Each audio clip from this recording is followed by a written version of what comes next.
Okay, in this presentation, we're going to be focusing on this big question of what's the big deal about graphic organizers. Are graphic organizers just another education fad? Do using them really matter? Does using them raise test scores? Part of the dilemma is that teachers are constantly being asked to do new stuff, and a lot of it seems like what's the newest fad, the latest and greatest and things of that nature. And so you probably have some thoughts related to that in terms of using graphic organizers since they're being emphasized so much. So what I'm going to do is sort of provide a little rationale behind the use of graphic organizers and let you know how well they work and what is really the research basis for behind them. Another common question that teachers have is, isn't this like just putting information into little boxes? I don't really get the big deal here. And aren't outlines just as good? So this video really addresses these three questions. So let's start with this. Aren't they just another education fad? Does using them really matter? Well, there is an extensive body of research that shows that graphic organizers will dramatically improve learning if they're used in various ways. And this is not just a few studies here and there, and I know the old saying, you can prove anything with research, but there are literally thousands of studies across the curriculum that show how well they work. So for an example, when you look in reading comprehension, you get significant increases when graphic organizers are used, for an example, before reading to do things like provide advanced organizers about what the passage is going to be about, to activate some background knowledge of what students already know. Use graphic organizers to pre-teach vocabulary that they'll be encountering during the reading process, and so forth. There are also very powerful devices during reading activities. For an example, guided reading in class or independent reading where you're guiding the comprehension through the use of a graphic organizer, as well as guided note-taking and so forth. After reading, they can also be used at that point as a way to think back and sort of recapture what it was they understood about the reading passage, etc. And so there's been a number of studies in each of these levels that show how effective they can be in terms of reading, improving reading comprehension scores. Likewise, when we look at students' writing organization and fluency, what we find is that when we teach students to use graphic organizers to plan their ideas before they actually start producing them on paper, we get significant gains in the organization and clarity of their writing, and as well as fluency. In other words, they tend to produce a lot more writing when they use graphic organizers to plan their writing. Likewise, in teaching math concepts as well as processes, you get significant gains. Same thing with science. And when we look at history and measure things like students' knowledge of depth, breadth, and accuracy of their knowledge of history, we get significant increases.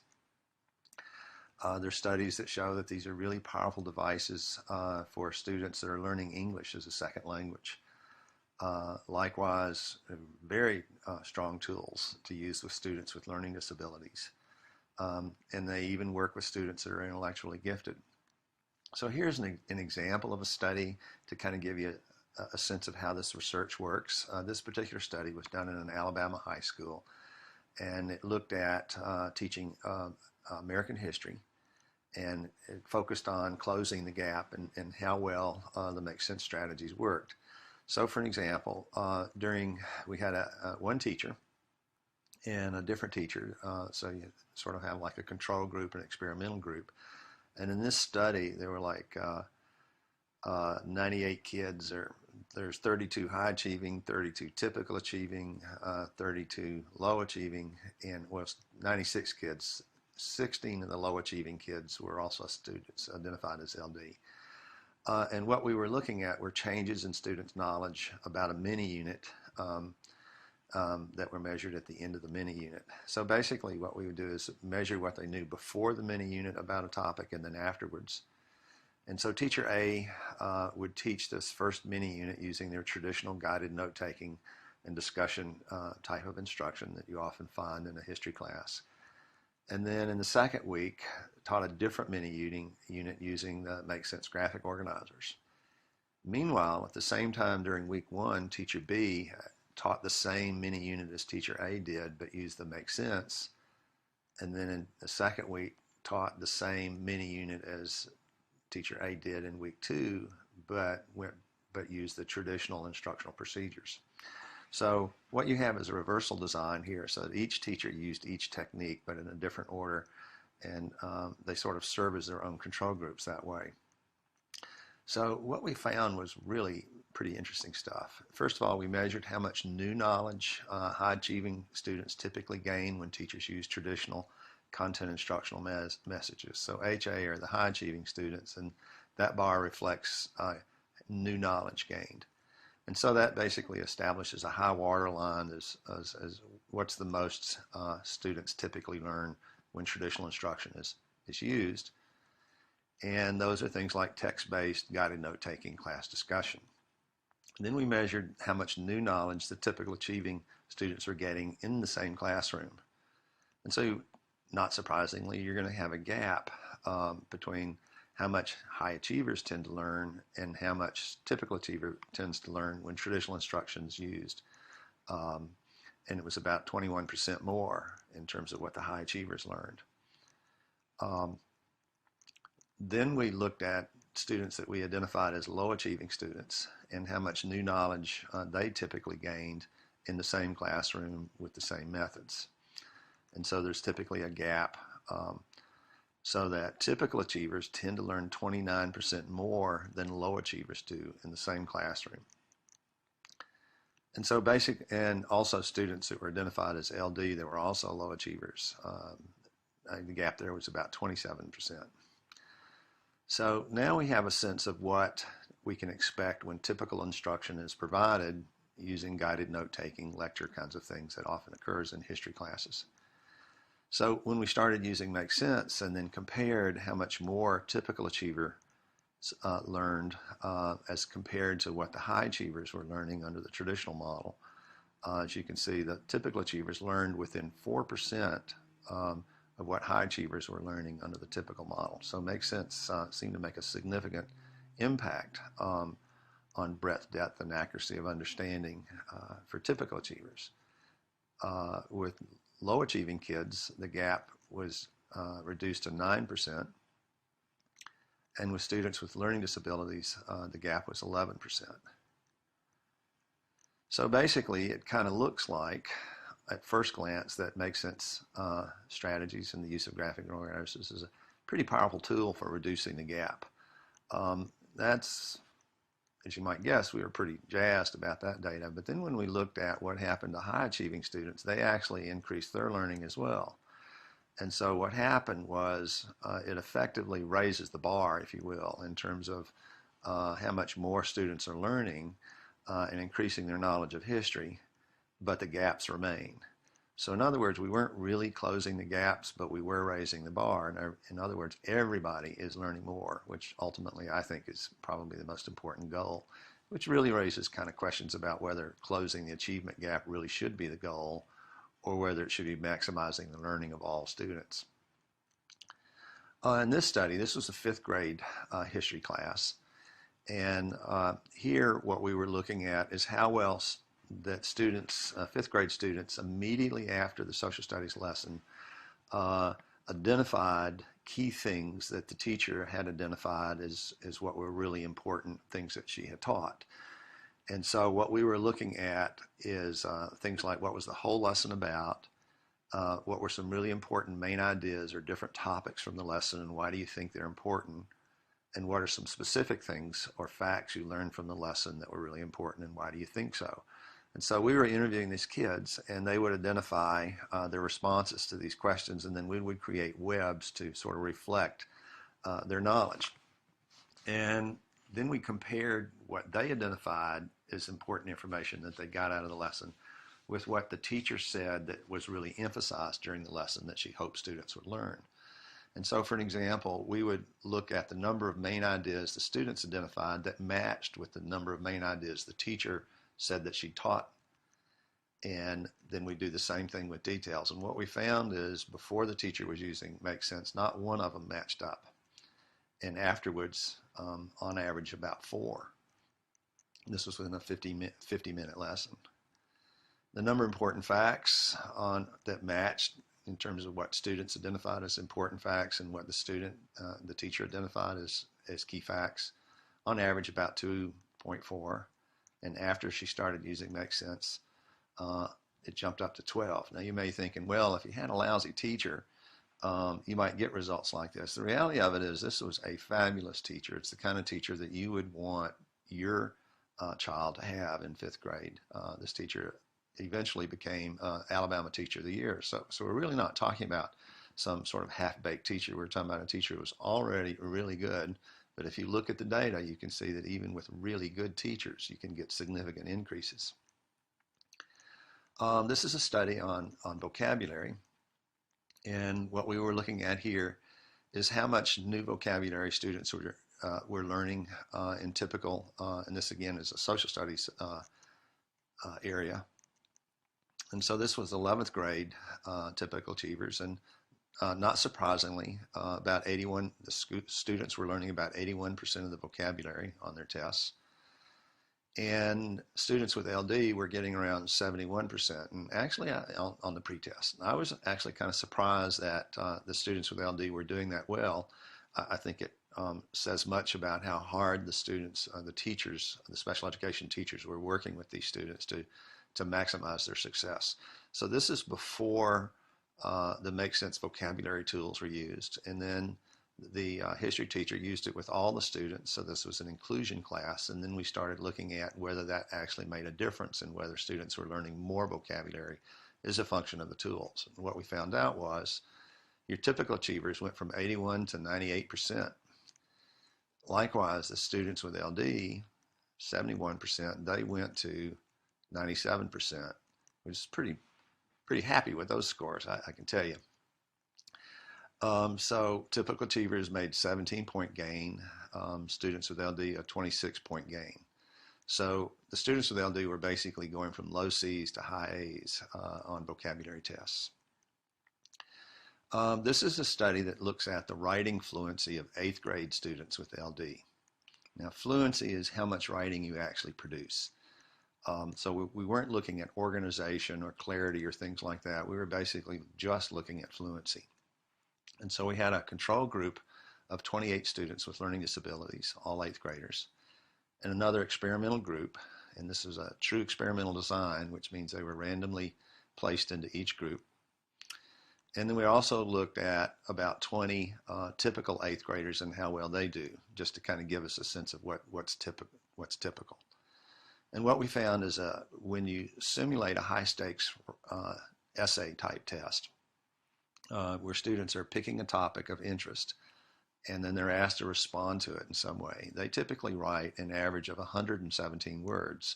So that kind of gives us a baseline of what the typical 8th grader does.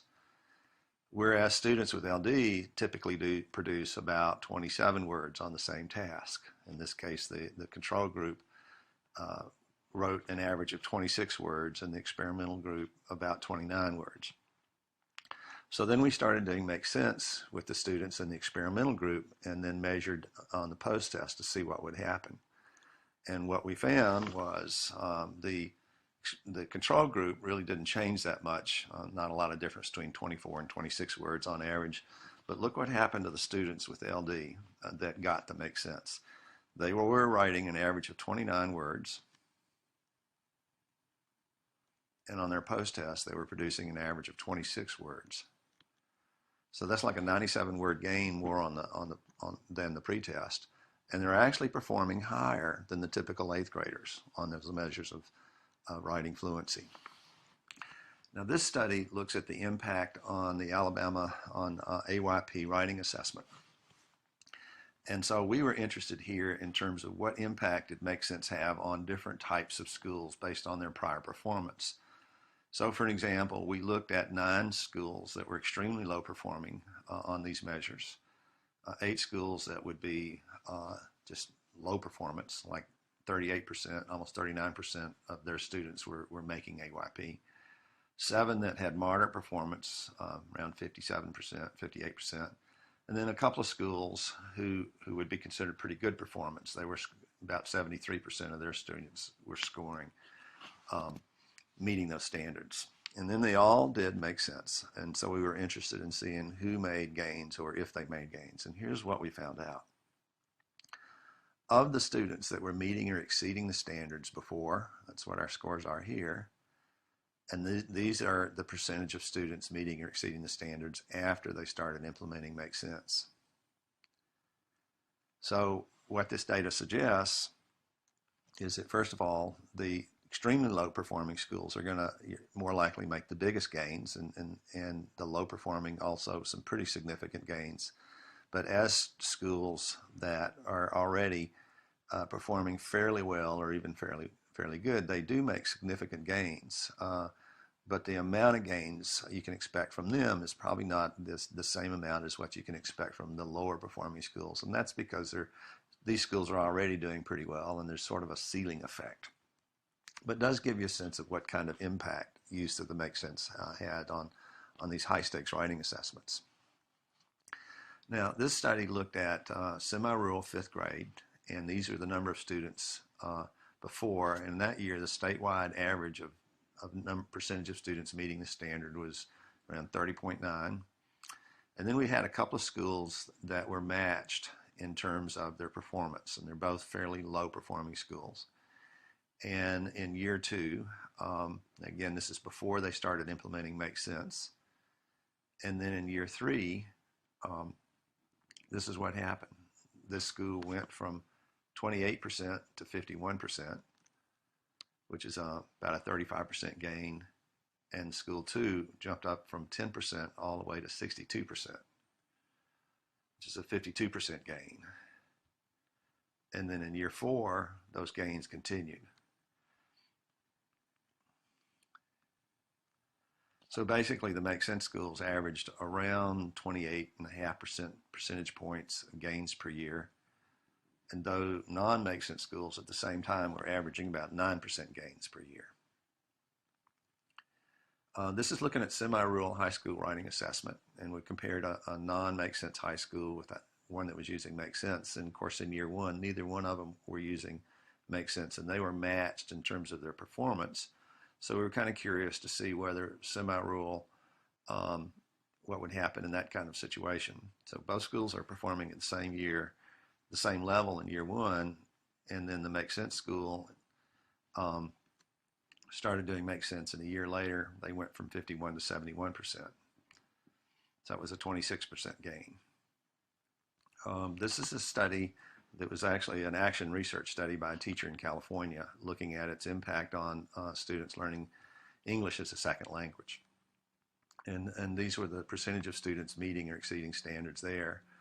So year 1 was before she started doing Make Sense, and then year 2 after she started using Make Sense. 7th grade writing assessment, year 1. And this is comparing a rural 7th grade with a suburban 7th grade, and that was before, and this is after. So there's a fairly consistent pattern across the research just with using Make Sense, and these patterns are fairly consistent with all the other people that do graphic organizer research really across the curriculum. So the bottom line is that what the research on graphic organizers says is it really does improve learning across all grade levels, across all core subjects, pretty much with all student types.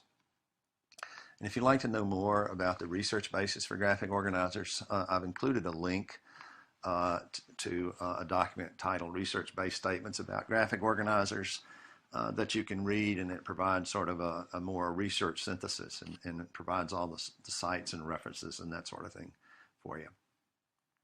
So what's the big deal about using graphic organizers? Why do they work so well? You might be wondering. Well, there's several things that are going on that might not immediately be apparent. First of all, they make instruction more focused, precise, and explicit. They tend to facilitate communication of complex ideas. And one of the things they do is reduce information processing demands. Now, I'll explain that a little bit more in a second. And they also teach students how to process information more effectively. They help illustrate the relationship between ideas and how they hang together.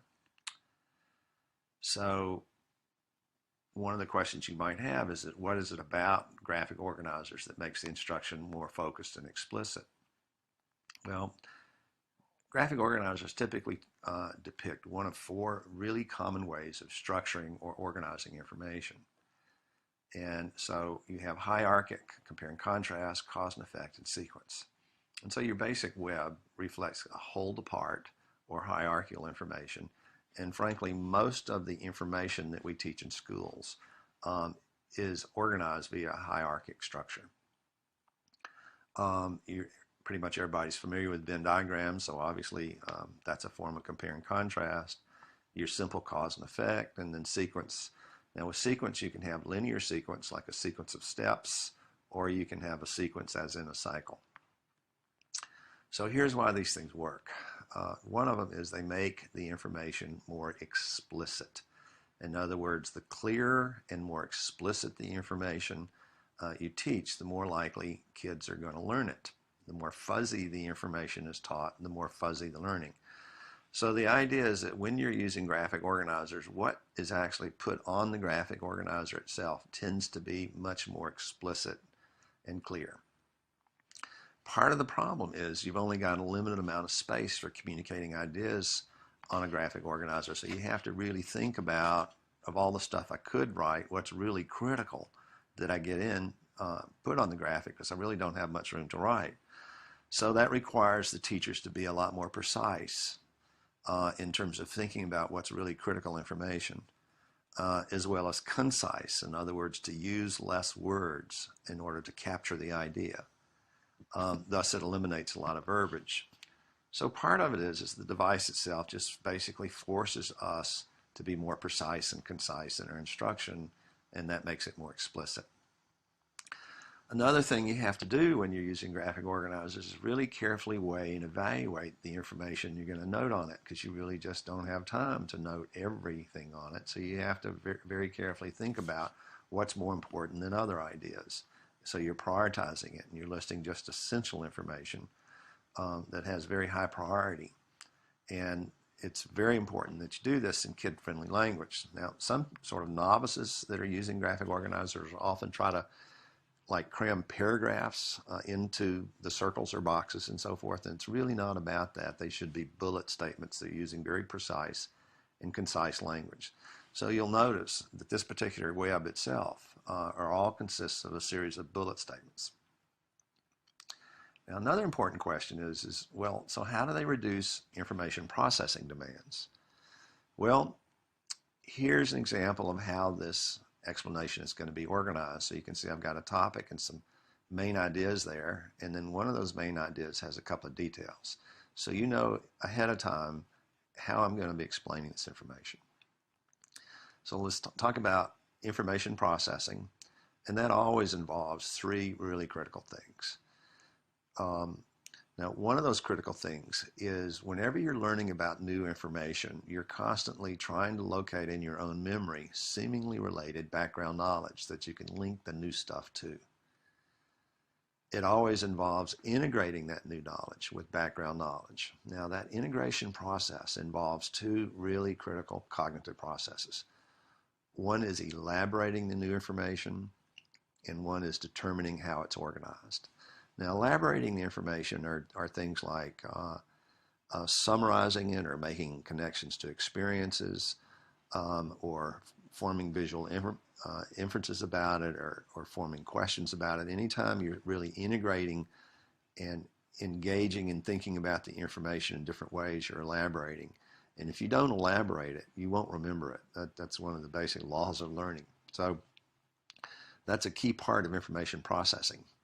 And if you look at the Common Core standards, for an example, the emphasis on various specific information processing skills associated with learning how to elaborate information are predominant throughout the language arts standards. The other area here, determining how information is organized. So part of what the brain has to do as they're learning about, say, some complex information, is they've got to figure out how all that stuff is organized, which can be a rather daunting task sometimes. Finally, another important process of information processing is simply monitoring to ensure things are making sense. And when comprehension is starting to break down, start engaging in some comprehension repair strategies and things of that nature.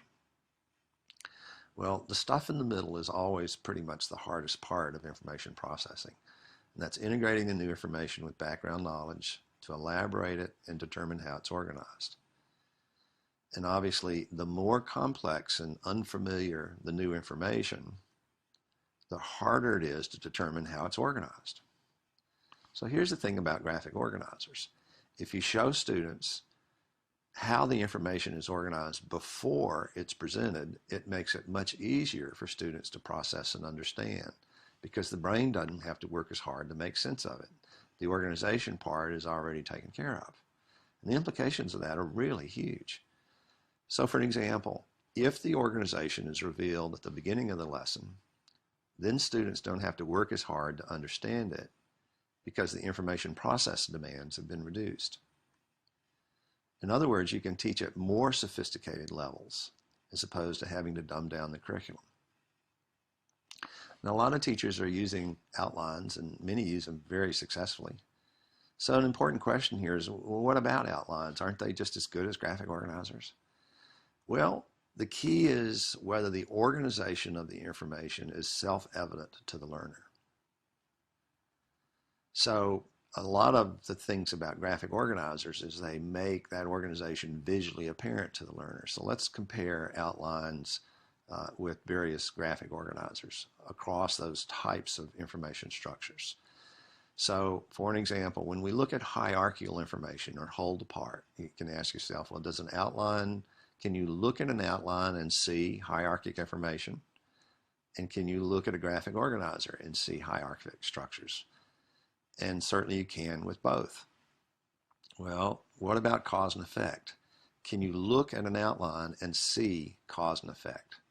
Not really, but of course you can with a graphic organizer. Can you look at an outline and see a compare and contrast structure? Not really, but of course you can with a graphic organizer. Well, what about linear sequence? Can you see linear sequence in an outline? Well, maybe. But obviously you can with a graphic organizer. What about cycle? Can you see a cycle in an outline? Not really.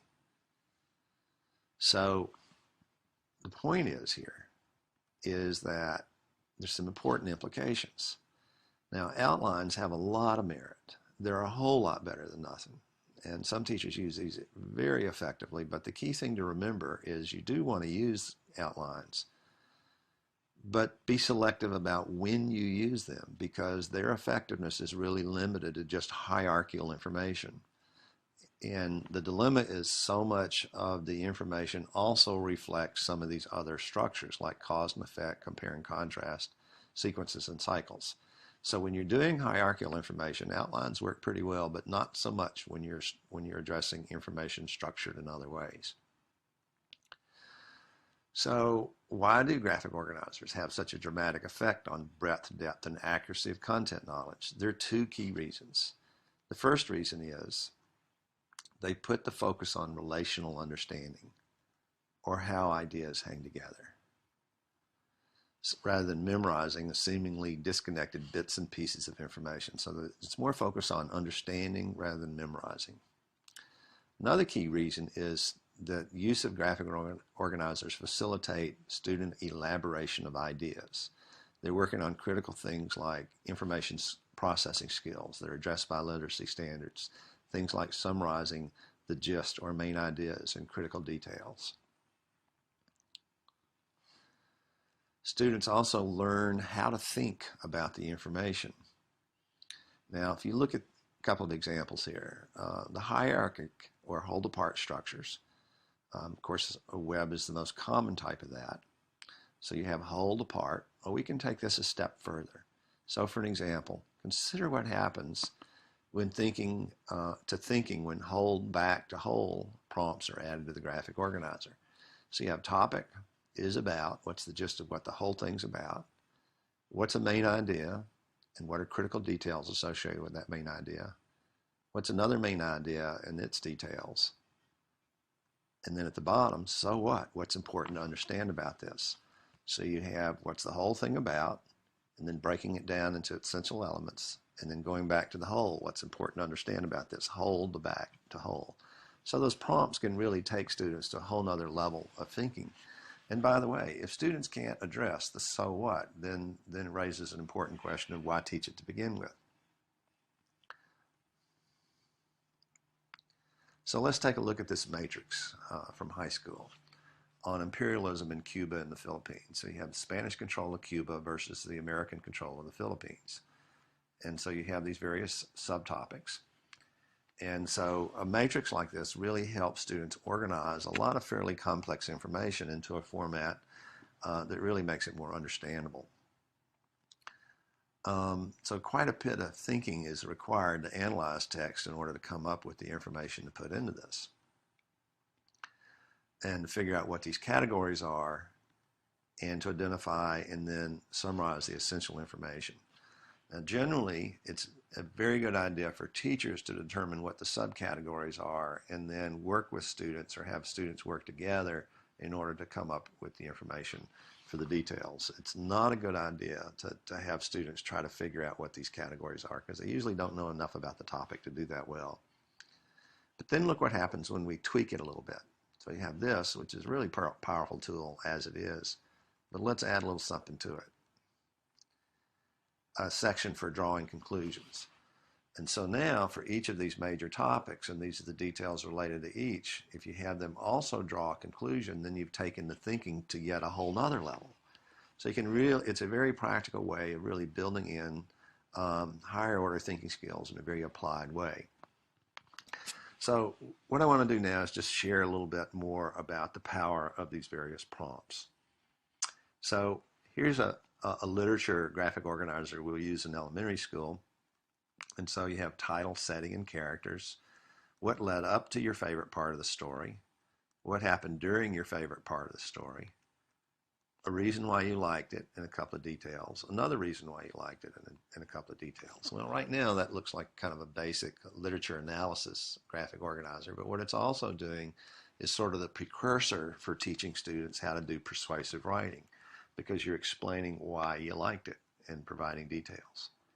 So here's an example of that one. Now I won't be spending a lot of time on the samples because you can pause it and look at these videos if you'd like to study some of these samples. Now here's an example of what's called a semantic table from the Make Sense. And so in this case you have a topic and it's a type or a part of this larger thing. Remember this group. Key things to remember about it. What would be an example of it? What would be a non-example or don't confuse it with? What's it like? What would be a simile or metaphor? What does it remind you of? Draw a picture of it and what would be a knowledge connection. So this is an example of one of the more advanced vocabulary smart visuals that you'll find in the Make Sense. But you can see there's a lot more going on here than just go look up the definition and write a sentence using the term. And here's an example of how it would be applied in science.